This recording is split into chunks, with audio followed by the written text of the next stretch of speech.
konseling klasikal atau bimbingan klasikal yang memang kita akan ibu bakal ngasih materi yang mungkin nanti kalian bisa tanyain boleh. Kalau misalkan nanti kalian juga ada nonton video juga, nanti juga kalian bisa nonton videonya. Oke, kita mulai ya. Hari ini ibu bahas tentang kenakalan remaja. Jadi bimbingan klasikal kali ini kita ngebahas tentang kenakalan remaja. Mungkin udah pernah dengar ya sebelumnya kayak gimana. Terus kalau misalkan kalian pernah dengar kenakalan remaja itu tipe-tipenya kayak gimana coba? Karena bebas. Terus apa lagi? Bullying. Terus apa lagi? Seks bebas. Apa lagi? Obat narkoba. Apa lagi? Berantem. Apa lagi? Ngerokok. Iya benar, itu udah salah satunya udah benar. Kita lanjut ya. Nah, jadi sebelumnya itu ada kasus yang ibu dapat nih ya, dari beberapa kasus. Ada 40% remaja di Kalimantan Tengah pernah melakukan pergaulan bebas. Dan berdasarkan survei itu tuh mungkin dari rata-rata gak hanya laki-laki tapi perempuan juga. Nah, di laki-laki perempuan ini juga biasanya melakukan aktivitas yang mengarah kepada pergaulan layaknya suami istri. Jadi remaja itu di umurnya mulai dari 13-15 tahun sampai 18 tahun. Jadi sekitaran SMP udah mulai tuh, udah ada tindakan yang menyimpang yang akhirnya bisa jadi pergaulan bebas. Nah, mungkin yang awalnya suka ya sama lawan jenis, terus mepet-mepet ke hal yang negatif, yang akhirnya mungkin bisa ada seksualitas itu ya. Kayak gitu. Lanjut.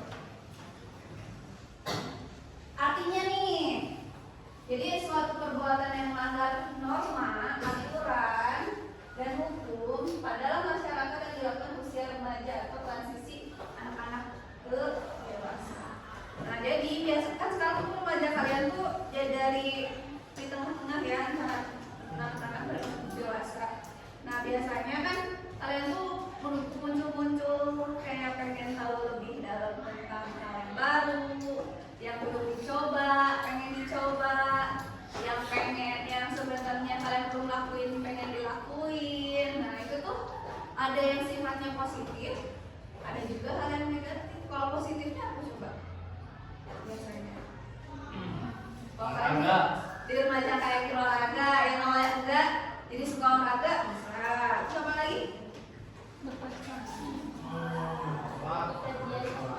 ikut kajian bisa kayak gitu. Itu juga salah satunya. Nah, mungkin kalian ya yang sekarang rata-rata di SMA itu kan udah banyak denger ya. Mungkin gak hanya SMA, kasus di SMP juga udah ada ya. Kayak pergaulan bebas tuh udah kayak nggak asing, malah mungkin di angkatan kalian sudah ada yang menikah. Udah. Oh banyak. Oh, banyak banget. Berarti di lingkungan rumah atau di mana?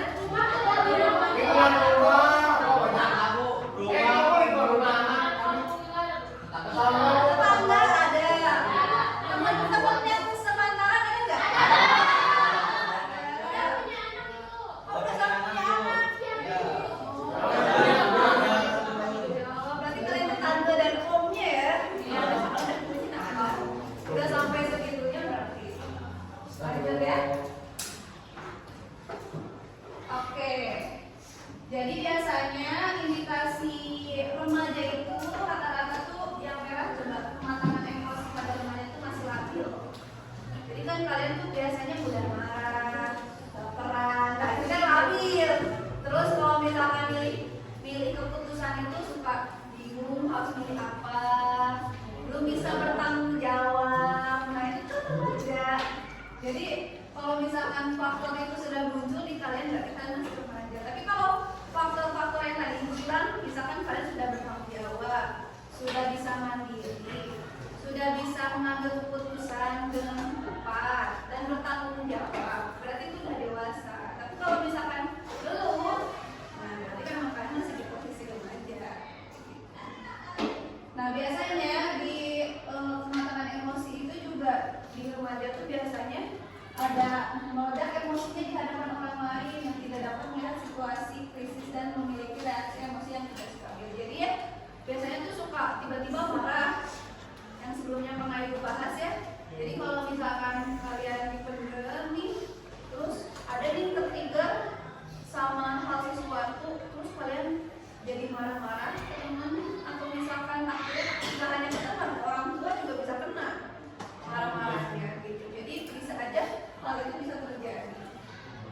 yang tadi dari yang tidak matang emosinya.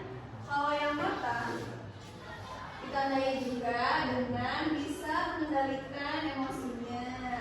Terus kepercayaan dirinya bisa lebih tinggi. Kemudian bisa mandiri dalam bertindak sesuatu. Bisa berpikir positif. Nah, itu udah masuk ke dalam masa. Oke. Lanjut, coba lihat gambar ini. Ini kan ada 1, 2, 3. Ya. Coba ceritain. Dari kalian ada yang mau ceritain nggak? Kalau gambar 1 tuh kayak gini, jadi kan gambar 1, 2, 3 itu jadi sebuah cerita. Gimana? Sok lihat dulu gambarnya baik-baik. Gambar kesertaan itu yang mau. Ya, ini 1, 2, 3. Coba dari 1, 2, 3 ini coba bikin suatu cerita dari gambar tersebut. Anak SMA. Oke. Yang ibu lagi taburan itu. Mau, oke, sok ulangi. Dari pertama gimana tuh? Dari gambar pertama. Dari gambar pertama anak SMA bro itu teh. Oke. Antar sekolah ya. Terus? Nomor kedua. Ya. Nomor 2 kegiat bu itu bu ketangkap. Ketahuan Ya bu akhirnya. ketahuan akhirnya dikumpulin tuh. Oke, dikumpulin. Ada bukti-buktinya. Ya bu. Terus? Yang ketiga? Kedua apa ya bu?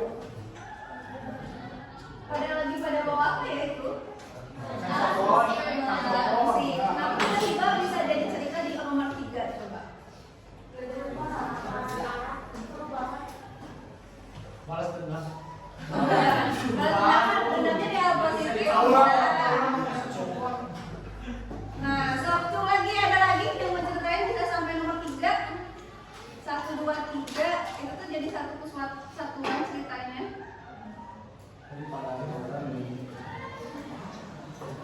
Jadi dikit lagi tuh Akmal sebenarnya. Tinggal nomor 3 nih masih belum nyambung ke gambarnya. Dari 1, 2 sampai 3. Perempuan mau? Di kamar itu dari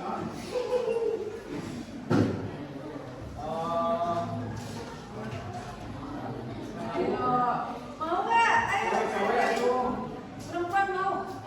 itu mah dari Oke. Jadi dari gambar nomor 1 kayak ada yang tadi Ahmad bilang kayak keseruan antar sekolah. Oke, Terus mungkin ada yang lihat kejadian itu jadi mereka dikumpulin. Nah, pas dikumpulin itu biasanya suka dikasih arahan.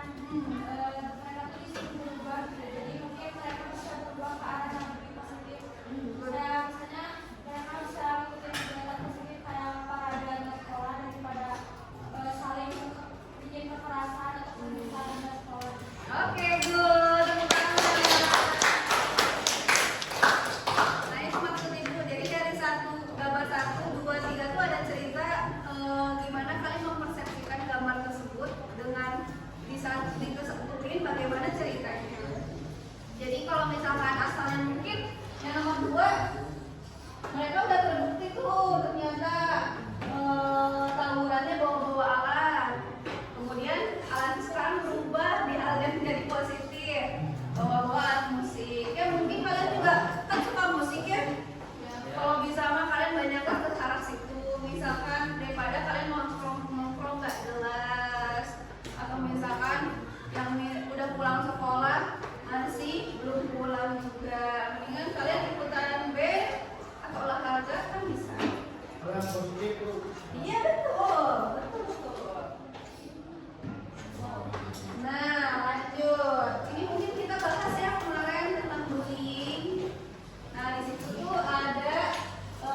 misalkan fisik biasanya tuh itu lebih tinggi.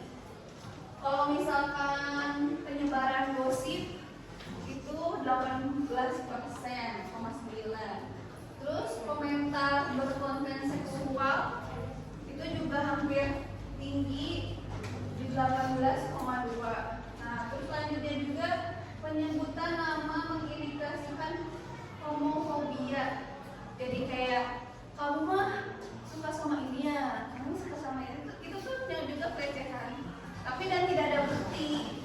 Kalau udah ada bukti kan sebenarnya itu udah terjadi ya. Tapi kalau nggak ada bukti masih termasuk juga itu namanya ada bullying kayak gitu. Jadi ibu harap kalau kalian misalkan mengada-ngada sesuatu, kalau bisa jangan ya. Kalau misalkan sudah ada buktinya ya, misalkan sudah terjadi nih yang kayak kasus yang mungkin yang pernah ibu ceritain kemarin, udah ada CCTV-nya, sudah ada bukti dia nyurinya. Nah, itu boleh kalian misalkan kayak kamu tuh nyuri apa gitu, terserah kalau misalkan mau ada obrolan itu, tapi tetap harus direm kan, mereka dia juga sebagai pelaku manusia ya, dia juga berhak untuk berubah. Jadi nggak boleh semata-mata harus menjudge oh orang itu tuh suka nyuri atau misalkan suka ngomongin orang atau gimana. Lanjut ya.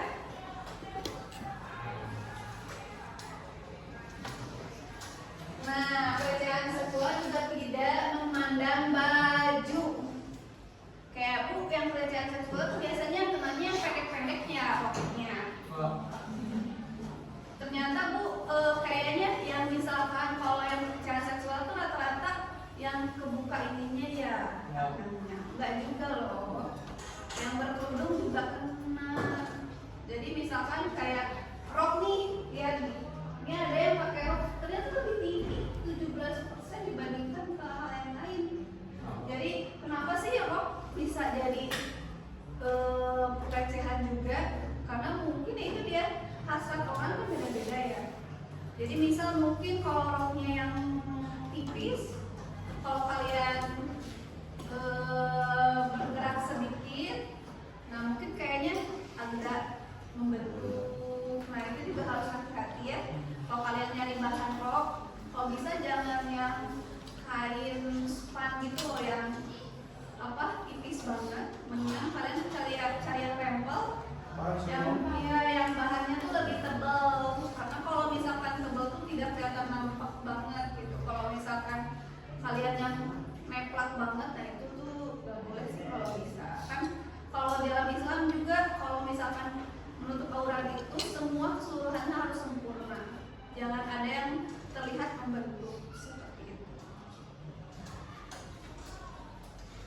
Lanjut.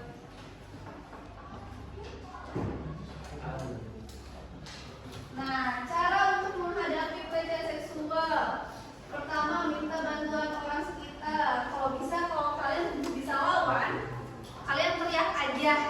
Kayak, Bu itu, Bapak itu, lihat ada yang ngenain tangannya ke dada saya atau misalkan ke pantat saya. Nah kalau bisa teriak ya, apalagi kalau kalian ada di tempat transportasi, itu tuh banyak banget kayak KRL atau enggak kayak di bus, damri, itu kalau lagi banyak orang kan dempetan ya, pasti kan kesentuh tuh. Kalau bisa sih kalian nyimpen tas juga di depan, jangan di belakang. Nah kalau setidaknya di belakang kalian ada laki-laki atau lawan jenis, kalian kalau bisa berubah ke arah yang berlawanan, jangan sampai menghadap ke lawan jenis tersebut, karena itu juga mengganggu gitu. Apalagi kalau kalian misalkan di luar nggak pakai kerudung, itu tuh kan juga jadi biasanya banyak korban. Itu aja sih, lebih ke hati-hatian. Kalau bisa kalian kalau punya barang pukul ya, dipukul aja sekali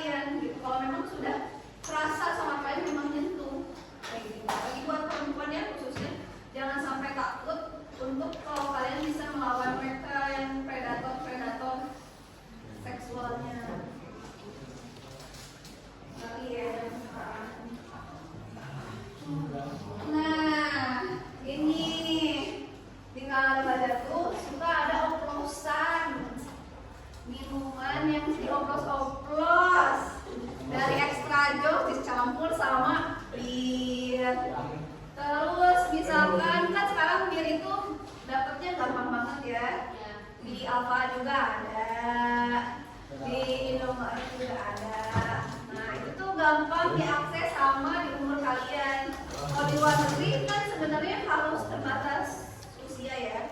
Nah kalau kita pengawasannya masih kurang, jadi kalian tuh bisa mudah aja dapetnya. Nah rata-rata kasusnya itu bakalan seperti ini loh. Kalau kalian kebanyakan mengkonsumsi mineral ketika di tempat. Nah ada nih di kasusnya itu ada di Malang. Nah dia itu ada awalnya itu ada kumpulan 12 sampai 13 karang taruna ada di Mojolangu menenggak miras oplosan pada hari Sabtu di tahun 2019. Setelahnya mereka sudah merasa, setelah mereka minum, mereka tuh biasanya ngantuk kan, lemes dan tidak berdaya, terus lenyap, terus haredang, terus selanjutnya mereka pingsan. Mati. Nah, kalau udah overdosis biasanya nggak bangun lagi tuh, mati. Iya. Nah kalian mau nggak kalau misalkan tidur nggak bangun lagi, tiba-tiba sudah di alam yang mana dan berbeda. Nah itulah kalau bisa ya. Kan sebenarnya kalau kalian tidak ada pengawasan orang tua dan kalian misalkan biasanya kan minum-minuman ini tuh terjadi pada event-event tertentu ya, kayak 17-an. Terus apa lagi? Idul Fitri, biasanya apa? Rata-rata benar Idul Fitri, Idul Adha, tahun baru yang bentar lagi akan ada ya. Itu tuh akan ada banyak banget remaja-remaja yang memang mencoba hal ini. Jadi sebelum ibu terjadi mendengar ada korban, nah ibu kasih tahu dulu bahwa akibatnya tuh sebenarnya nggak hanya buat kalian tidur nyenyak, tapi buat tidur nyenyak selamanya. Ya. Lanjut. Ini ilmu ya. Ini ilmu banget buat kalian. Jadi di sini tuh ibu kasih tahu kadar-kadar alkohol yang ada di Indonesia. Kalian juga harus mengenal karena di sini tuh yang biasanya ada golongan-golongannya ada A, B, C. Kalau A itu dia yang paling rendah 1% sampai 0,5. Terus yang B itu 0,5 sampai 20%. Kalau golongan C itu yang paling tertinggi alkoholnya. Nah biasanya itu contohnya nih kalau golongan itu kayak bir, ginseng lah, anti alfamart tuh. Itu tuh selalu dikonsumsi yang memang mudah banget. Kalau misalkan yang kedua ini ini apa sih yang buat kolam tinggi? Tahu banget ya kayaknya. Wine, nah itu biasanya wine itu biasanya di resto-resto itu ada. Itu tuh bisa ada 5% sama 20%. Lu whisky dan brandy, tahu sih? Di mana tuh jualannya? Pada dapetnya aku mudah banget. Biasanya sih kalau yang di golongan C ini harus memang umurnya harus yang di atas. Tapi kalau misalkan siap sekarang kan gampang banget ya kayak di Shopee. Dapet di Tokopedia ada. Jadi sebenarnya mudah banget kalian akses. Iya benar, di GoFood juga ada ya. Nah ini kalau kalian sudah terjerat sama kenakalan remaja itu dan sudah mencoba ya, ibu harap kalau kalian harus konsultasiin sama psikolog juga. Terus buat orang tua ya, mungkin kalian calon-calon orang tua lebih meluangkan waktu buat anak-anaknya nanti untuk bisa ngawasin. Di zaman sekarang itu tidak semudah yang kalian bayangkan. Banyak banget kalian masuk ke kelompok yang mungkin salah, atau misalkan yang mungkin kelompok yang menjunjung tinggi solidaritas, tapi malah anaknya ke hal yang negatif. Nah itu juga harus hati-hati ya. Soalnya kalian tuh mudah banget terkontaminasi sama orang-orang yang gampang banget dengan omongan aja udah ini ya lupa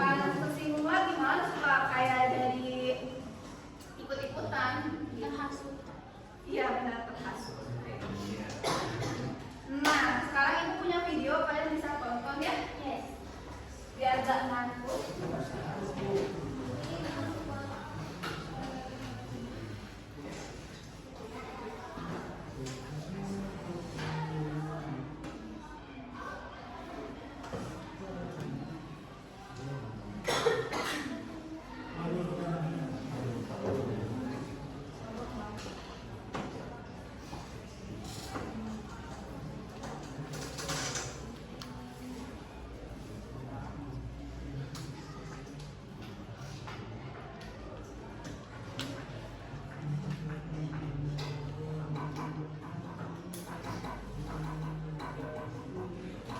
Oke, satu video dulu ya. Remaja dalam mereka yang berusia 12 sampai dari segi budaya dan fungsional, remaja dalam mereka yang berusia 12 sampai dari perkembangan fisiknya, remaja mengalami perubahan yang sangat cepat. Keseimbangan antara perkembangan fisik dan jiwa yang dialami oleh remaja menyebabkan remaja berada dalam kondisi labil yang kita kenal dengan nama masa pubertas. Di masa pubertas ini, maka remaja berupaya mencari jati dirinya. Pada masa pubertas, remaja yang tidak dapat mengendalikan dirinya dengan baik dapat dengan mudah melakukan tindakan kriminal yang dikenal dengan nama kenakalan remaja, yang pastinya dapat merugikan harta dan harga sendiri. Beberapa faktor yang menyebabkan kenakalan remaja adalah: 1. Kurangnya nilai-nilai yang ditanamkan oleh orang tua. 2. Munculnya organisasi non formal yang melakukan penyimpangan sosial. Misalnya, organisasi remaja yang mengedepankan solidaritas yang menyimpang sehingga terlibat tawuran. 3. Adanya usaha untuk mengubah keadaan agar sesuai dengan nilai-nilai yang dimiliki oleh si remaja. 4. Adanya keinginan remaja untuk melawan otoritas. 5. Sikap apatis yang biasanya disertai dengan rasa kecewa terhadap kondisi masyarakat. Dan yang keenam, pengaruh dari pergaulan, film yang ditonton, ataupun juga pornografi. Contoh kenakalan remaja adalah pemerasan, tawuran, pencurian, penyalahgunaan narkotika, pemerkosaan, dan bahkan pembunuhan. Melihat betapa berbahayanya tindakan yang dapat remaja lakukan sehingga kemudian dapat menghancurkan masa depan remaja tersebut, maka kenakalan remaja harus dicegah. Beberapa upaya untuk mencegah terjadinya kenakalan remaja. Yang pertama, tindakan koersi dapat berupa menyelenggarakan lembaga permasyarakatan bagi anak-anak dengan tujuan agar remaja yang nakal dapat dibina dan dididik dan telah menjadi anggota masyarakat yang bertanggung jawab. Ataupun yang kedua, tindakan preventif yang dapat berupa memberikan pembinaan moral dan agama dan hukum kepada remaja supaya remaja menjauhkan diri dari melakukan tindakan kriminal, ataupun memberikan sarana dan prasarana yang memadai bagi remaja dengan tujuan remaja dapat memanfaatkan waktu dan vitalitasnya untuk kegiatan yang bermanfaat, memiliki aktivitas yang positif, kreatif, dan juga produktif. Sarana dan prasarana dapat berbentuk buku olahraga, balai pemuda, sanggar kesenian, pusat pembinaan keterampilan, tempat kreasi, dan sebagainya. Ataupun juga memberi seminar mengenai bahayanya narkoba, penyuluhan kesadaran hukum, seminar bahaya rokok, melakukan sensor film dengan cepat, dan mencegah beredarnya pornografi. Kenapa remaja yang terus terjadi dapat mengancam keberlangsungan suatu bangsa? Hal ini dikarenakan remaja merupakan generasi muda bangsa yang akan menjaga keberlangsungan suatu negara. Oleh karena itu, teman-teman, kita sebagai generasi muda bangsa perlu untuk terus menjaga kehidupan kita semua untuk tetap berada di dalam jalur yang baik dan benar dan menghindari berbagai hal negatif yang dapat merusak masa depan kita. Sekalipun dunia menawarkan berbagai kenikmatan hidup bagi kita semua, pilihlah kebijaksanaan dalam memilih jalan kehidupan kita sehingga hidup kita yang cuma satu kali ini menjadi kehidupan yang membangun bangsa dan negara kita. Oke, dari video ini apa yang kalian dapat?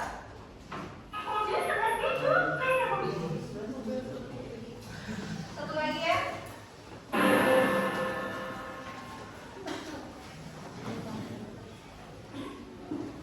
Ramainya kasus penganiayaan penganiayaan yang dilakukan oleh anak mantan pejabat Ditjen Pajak terhadap anak pengurus GP Ansor menjadi sorotan publik. Kriminolog Universitas Indonesia Adrianus Meliala dalam wawancara secara virtual Senin siang mengatakan kekerasan yang terjadi saat ini adalah persoalan anak muda atau kenakalan anak remaja biasa.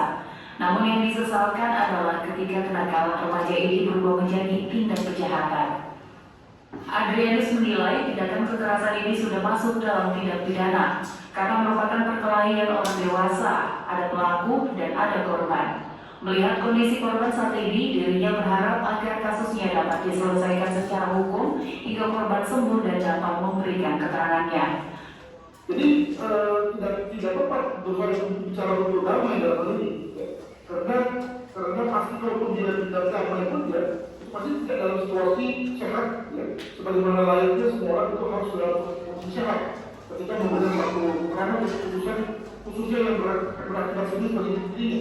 Jadi dalam hal ini minimal sampai tidak sembuh, saya kira sebaiknya dilakukan dalam standar saja dan di dalam hukum. Demikian. Adrianus menambahkan harta yang dimiliki orang tua bisa menjadi salah satu pemicu anak menjadi merasa arogan apabila orang tuanya memiliki karya parenting yang mengambil alih segala kesulitan anak dan memberikan kemudahan kepada anak. Isakan Angga Hikmayadi, JEK TV.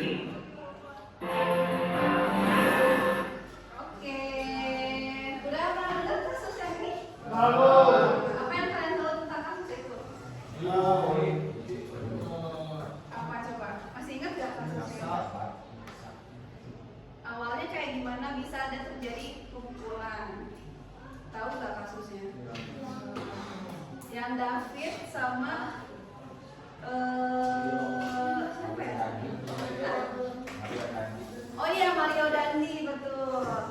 Nah, yang pelakunya itu Marionya, kalau korbannya itu adalah David. Ya, David ini jadi korban pemukulan oleh Mario yang mungkin katanya Mario mendengar bahwa teman perempuannya itu dilecehkan, yang akhirnya Mario bertindak sendiri untuk datang ke rumah untuk mukulin Dandinya. Karena memang katanya, jadi dengarnya cuma katanya, tidak ada bukti bahwa David ini melecehkan. Jadi tiba-tiba mukul dan akhirnya koma ya beberapa bulan karena kena otak dan juga gak bisa jalan beberapa bulan. Nah itu tuh juga sebenarnya udah banyak yang terjadi ya, itu cuma salah satu contoh yang mungkin kalian udah tahu. Akhirnya tuh ya balik lagi ke jalur hukum. Nah rata-rata kan biasanya di masyarakat itu di Indonesia tuh banyak banget ya kalau pertengkaran dan perkelahian remaja tuh dinormalisasi, dianggap kayak udahlah masih anak-anak, betul kan, lebih kayak udahlah dan masih bisa berubah nantinya. Tapi kalau ternyata korbannya itu sampai koma dan dia itu udah sampai babak belur, apakah harus damai? Enggak kan? Apalagi kalau misalkan ini terjadinya pada diri kalian, kalau misalkan kejadiannya itu bakalan jadinya parah banget, yang akhirnya mungkin bisa merubah semua struktur mungkin kayak kehidupan. Kan kalau udah kejadian kayak gini, pertama udah pasti masuk penjara, terus teman-teman pasti bakalan ngejauh. Siapa lagi kalau misalkan mungkin pada saat dia lagi tinggi-tingginya popularitasnya, kayak mungkin kayak dia kan dapat mobil ya katanya, dapat fasilitasnya udah komplit, sekarang harus diambil alih sama polisi, kan juga nanti udah nggak bisa dapat apa-apa lagi. Nah itu mungkin dari yang kalian tadi tonton, kalian bisa dapat ilmunya dari kejahatan atau kriminalitas yang ada di Indonesia. Salah satunya adalah kasus ini, karena ini kasusnya udah panjang banget ya, kalau nggak salah bisa karena banyak banget yang mungkin ada yang saksinya, terus ternyata anak pejabat. Nah itu yang jadi makin viralnya lagi ya. Jadi faktornya banyak banget bisa kayak gitu. Mungkin faktor katanya juga fasilitas ya, orang tuanya udah punya fasilitas banyak, jadinya mungkin keenakan makanan enak. Terus makanan enaknya terus kayak McD terus semuanya yang fasilitasnya enak terus, pasti pengennya itu lagi terus kan, tagihan dan nggak mau susah jadi. Oke, dari materi hari ini ada yang mau tanyain? Ada yang mau tanyain nggak kira-kira? Atau pernah dengar nggak sih di teman kalian pas SMP yang lebih parah nakal remaja itu menurut kalian apa? Bu, aku mau nanya Bu. Boleh. Gimana misalnya kalau ada orang yang emang gimana ya, seorang itu nakal jalan, sore oke jalan gitu Bu. Oke, dua-duanya jalan. Ya, gitu, gimana tuh? Tapi nakalnya seperti apa nih? Kayak mabok juga jalan gitu Bu, misalnya minum-minum. Iya. Terus apa lagi ya nakal-nakal? Tapi dia juga misalnya punya bisa dalam bidang apa gitu Bu. Sebenarnya ada hal positifnya juga. Ya gitu, gimana itu Oke. baik lah buat dia Bu. Sebenarnya kalau misalkan kalian punya teman kayak gitu, kan kita sebagai teman cuma ngingetin aja ya. Yang berubah itu adalah dianya sendiri, dan kalau kalian dianya udah punya hidayah baru berubah kayak gitu. Kan sebenarnya kalau kalian udah punya pikirannya pengennya dia ke hal yang positif, ya ingetin aja terus sampai kalian capek pun juga sebenarnya ingetin aja terus gitu. Karena memang yang kayak gitu tuh tinggal nunggu hidayah dulu yang pertama, ataukah jangan sampai mungkin kejadian yang parah dulu baru berubah. Nah jangan sampai kayak gitu sih sebenarnya. Nah kadang-kadang kan orang itu berubah tuh kalau udah kejadian yang fatal banget kan sebenarnya ya. Mungkin sebagai teman Akmal harus lebih ngasih tahu jangan sampai parah dulu baru kamu berubah nih. Kalau misalkan jadinya seperti itu kan lebih fatal lagi. Betul. Oke, ada lagi nggak yang ditanyain? Kira-kira dari teman-teman? Atau oke, sekarang ibu yang nanya tadi, kira-kira ada nggak teman kalian teman kalian yang udah fatal banget kriminalnya? Nah, yang paling parah tuh apa coba? Teman kita. Ya yang kalian nggak harus di kelas ini ya, tapi yang kalian pernah kenal. Yang paling Kamu, parah aku. apa tuh? Paling HP, paling sepeda Bu. Paling sepeda, paling HP. Nah, biasanya Oh, mas aja mas udah masuk penjara. Temen SMP. ya penjara ini. Oh ya Bu, semua rehat. Itu mah susuran Bu. Oh, oke. Berarti ada yang udah di penjara juga. Faktornya apa biasanya tadi? Membaca Bu. Penjara di situ. Susuran Bu. Ya Allah. Terus sampai sekarang masih di penjara? Enggak Bu. Dari bawah umur aku cuma 2 bulan rehat. Oh, tapi meninggal nggak korbannya? Enggak. Cuma luka doang. Oh, luka. Oke, itu yang kriminal banget. Ada lagi nggak kira-kira yang paling parah? Ibu lagi nyabu. Nyabu. Kelihatan Ya sama warga. sama warga. Terus sama warga diapain? Dari apa nih istilah polri, tapi karena aku dari bawah itu jadi nggak apa. Oh, jadi cuma berapa waktu tuh di penjaranya? Cuma 2 minggu. Cuma 2 minggu. Sampai bisa sih kayak gitu. Ada lagi nggak? Penusukan. Hah? Penusukan. Penusukan. Oh, hampir sama kayak tadi. Penusukannya memang ininya penjara. Kabur, tapi dicari-cari polisi gitu, terus dapat, ya tahu di penjara atau enggak. Oh, jadi residivis. Akhirnya di penjara juga. Gitu. Oke, ada lagi nggak? Ya Bu, Apa? ngambilin Bu. Ngehamilin? Ah, itu udah paling parah lagi. Oh iya, Ya. sekolah aku itu ada adik kelas lagi. Oh iya, jadi kelas. Oke. Jadinya nikah nggak? Jadinya nikah nggak? Dikuburin ya Bu. Yang sekolah aku dikuburin. Astagfirullah, dikuburin. 2 kali gitu, 2 kali. 2 kali. Yang pertama ketahuan, yang kedua ketahuan. Dengan pasangan yang sama? Sama. Bukan yang berbeda. Nah,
banget, sahabat banget. Ternyata dia menusuk temennya sendiri.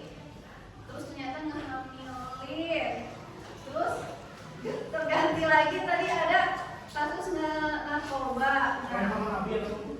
Tempat sekali ada sebagai teman ngapain? Ngejauhin lah. Ngejauhin. Oke. Soalnya itu teh nggak ngeliat aja sama orang. Oke, kan udah tanya gue. Terus? Udah nggak bisa diatur. Oh, udah susah dikasih tahu. Udah pernah dikasih tahu tapi Nah, cuma tuh orang-orang yang pernah dikasih tahu orangnya. oh, tapi nggak berubah-ubah. Oke. Berubahnya? Ya, nggak berubah sama sekali berarti gitu. Jadi masih Ya, kayak jadi gitu susah aja. diatur aja ya. Terus ada lagi bu yang anak-anaknya teh sama bapaknya teh paling sapi. Sama bapaknya sama polisi. Paling sapi anaknya. Oh, oke. Ya udah. Berarti kan sebenarnya itu jadi pelajaran ya. Ya. Kalau misalkan pilih-pilih teman, pokoknya jaga diri, jaga iman juga. Jangan sampai kalian oh bener, tergoyah dan terrasuki dengan hal seperti itu ya. Jadi pelajaran. Soalnya kalau udah terjadi ya pastikan dinikahin akhirnya. Ya kan emang mau kalian nikah muda. Ya makanya hati-hati makanya. Oke, buat hari ini nanti gua akan ngasih link buat isi refleksi kalian. Nanti refleksinya adalah pertanyaan-pertanyaan yang kalian harus jawab di Google Form. Nah, Google Form ini nanti kasih linknya. Linknya itu isinya apa yang kalian dapat di hari ini, terus apa yang kalian simpulkan dari pelajaran hari itu apa aja. Terus kalian sebagai remaja itu tuh kalau menemukan teman kalian termasuk dengan kenakalan remaja itu, kalian harus bagaimana? Kayak gitu. Itu pertanyaannya. Nanti ibu share linknya di Google Form aja ya, biar simple, tidak usah pakai kertas seperti itu. Nanti dikumpulin lewat Google Form itu. Nah, hari ini cukup sekian dari ibu.